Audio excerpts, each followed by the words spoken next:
बिस्मिल्लाहिर्रहमानिर्रहीम। अस्सलाम वालेकुम दोस्तों, नई वीडियो में खुशामदीद। दोस्तों, सिर्फ एक रात में रूस ने जंग का पांसा पलट दिया। तबाहकुन हमलों में रूसी फौज ने यूक्रेन का फिजाई दिफाई निज़ाम मुकम्मल तौर पर तबाह कर दिया।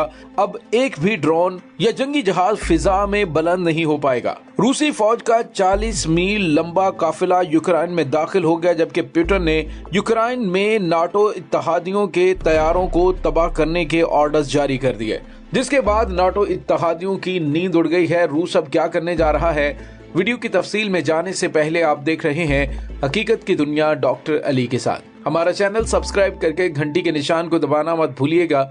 इस वीडियो को ज्यादा से ज्यादा फेसबुक, व्हाट्सएप और सोशल मीडिया पर शेयर जरूर करें। शेयर और लाइक करने के साथ साथ कमेंट बॉक्स में पाक फौज जिंदाबाद, पाकिस्तान पाइंदाबाद और पाकिस्तान के गुमनाम हीरोज को सलाम का नारा कमेंट जरूर कीजिएगा। दोस्तों, गुज़िश्ता रात यूक्रेनी शहरियों पर, यूक्रेनी फौजियों पर शदीद तरीन और मुश्किल तरीन रात साबित हुई है। गुज़िश्ता रात रूसी फौज ने ऐसी जंगी हिकमत अमली का मुजाहरा किया कि जिसने यूक्रेन के फिजाई दिफाई निज़ाम का भरकस निकाल कर रख दिया है। दोस्तों, आज यूक्रेन की जंग को छठा रोज है और आज लगता है कि यूक्रेन पर रूस ने बड़ी फतह का अहम तरीन मरहला पार कर लिया है। दोस्तों, यूक्रेन की मदद के लिए अमेरिका और नाटो इत्तेहादियों ने असलहा और गोला बारूद की बड़ी मिकदार रवाना कर दी हुई है, जो कि रास्ते में और अभी यूक्रेन पहुंचने वाली है। लेकिन इससे पहले ही यूक्रेन में 40 मील लंबा रूसी फौज का एक काफिला दाखिल हो रहा है। जो सैटेलाइट तस्वीर जारी की गई है उसमें देखा जा सकता है कि रूसी गाड़ियों का एक बहुत बड़ा काफिला जो कि 40 मील तक फैला हुआ है रूस के दारुल हुकूमत कीव की जानिब बढ़ रहा है। और दूसरी जानिब यूक्रेन के सदर ज़ेलेंस्की ने कहा है कि रूस के साथ मुज़ाकरात में मतलूबा नताइज हासिल नहीं हुए, लिहाजा बातचीत आगे मजीद बढ़ने जा रही है और पहला मरहला बगैर किसी नतीजे के खत्म हो गया है। दूसरा मरहला आज शुरू होगा। लेकिन दोस्तों, इन्हीं मुज़ाकरात के दौरान रूस की जानिब से कीव पर कब्जा किए जाने का इम्कान है।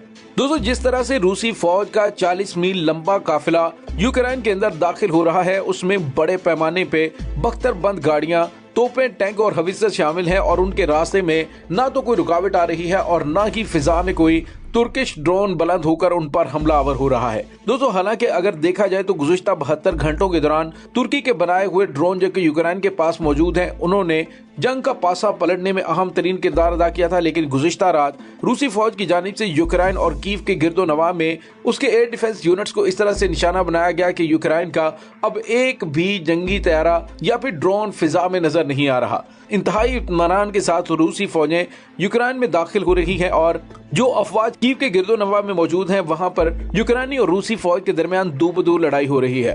दोस्तों, यहाँ पे आपको ये भी बताते चले कि आज सुबह का जब आगाज हुआ तो एयर सायरन के साथ ये आगाज हुआ। दोस्तों, यहाँ पे आपको ये भी बताते चले कि गुज़िश्ता रात के अदादो शुमार जो कि यूक्रेनी मीडिया में जारी किए गए, उनके मुताबिक गुज़िश्ता रात शुमाल मशरकी शहर अख्तिरका पर रूसी गोलाबारी के नतीजे में 70 यूक्रेनी फौजी मारे गए हैं। सोमी की रियासत इंतजामिया के मुताबिक रूसी हमले में यूक्रेन का एक फौजी यूनिट भी तबाह हुआ है और इमदादी कारकुन और रजाकार मलबे से लाशों को निकाल रहे हैं। टेलीग्राम पर पोस्ट किए गए एक पैगाम में बताया कि बहुत सारे लोग मर चुके हैं। फिलहाल तकरीबन 70 फौजियों की कब्रें तैयार की जा रही है। उनका ये भी कहना है कि दुश्मन को भी ऐसा ही जवाब दिया जाएगा जिसका वो मुस्तहिक है।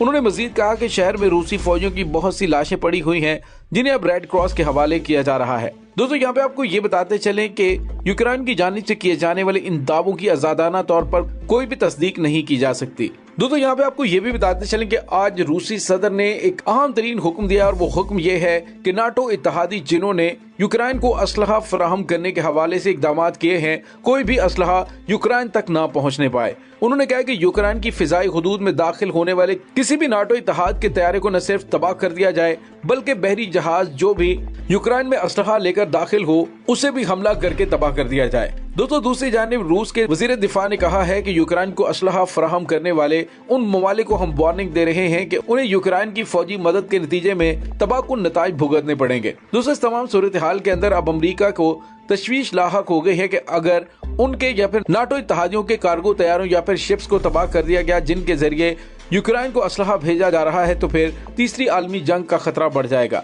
ऐसे में इत्तेहादियों ने क्या करना है, इस हवाले से मुशावरत शुरू हो गई है। दूसरी जानिब अमरीकियों के अंदर तशवीश की लहर दौड़ गई है जब से मॉस्को की जानिब से अपने जौहरी डेटरेंट को हाई अलर्ट रखने पर कहा गया है। दोस्तों, इस तमाम सूरत हाल में अमरीकी सदर जो बाइडन ने कहा है कि अमरीकियों को मुमकिन एटमी जंग से फिक्रमंद नहीं होना चाहिए। अमरीका को इस वक्त अपने जौहरी अलर्ट की सतह को तब्दील करने की कोई वजह नजर नहीं आ रही।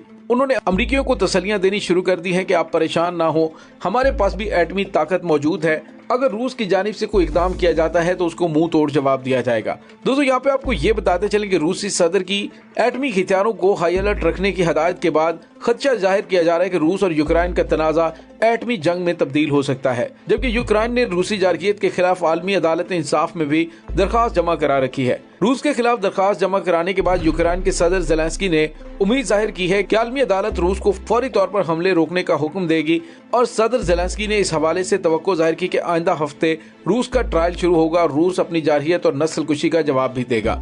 लेकिन दोस्तों, यहाँ पे आपको ये बताते चलें कि रूसी सदर व्लादिमीर पुतिन को ये अच्छी तरह से अंदाजा हो चुका है कि अमेरिका और उसके नाटो इत्तेहादी गिद्धों की तरह उसके इर्द गिर्द के ममालिक में जमा होकर आज नहीं तो कल रूस पर हमला कर देंगे। लिहाजा किसी भी सूरत उन्हें मौका फराहम नहीं किया जाएगा और उससे पहले ही यूक्रेन पर कब्जा करके अपने मनपसंद नताज हासिल कर लिए जाएंगे। दोस्तों, अगर देखा जाए तो हालात वाकयात के बारे में कुछ ऐसी प्रेडिक्शंस भी मौजूद हैं जिसमें बाबा वंगा ने 2022 की कुछ पेशगोइयां भी की थी, जिसमें उन्होंने कहा था कि सब कुछ दुनिया में बर्फ की तरह पिघल जाएगा लेकिन सिर्फ व्लादिमीर पुतिन बाकी रह जाएगा। जबकि उन्होंने पेशगोई करते हुए ये भी कहा था कि रूस को कोई नहीं रोक सकता।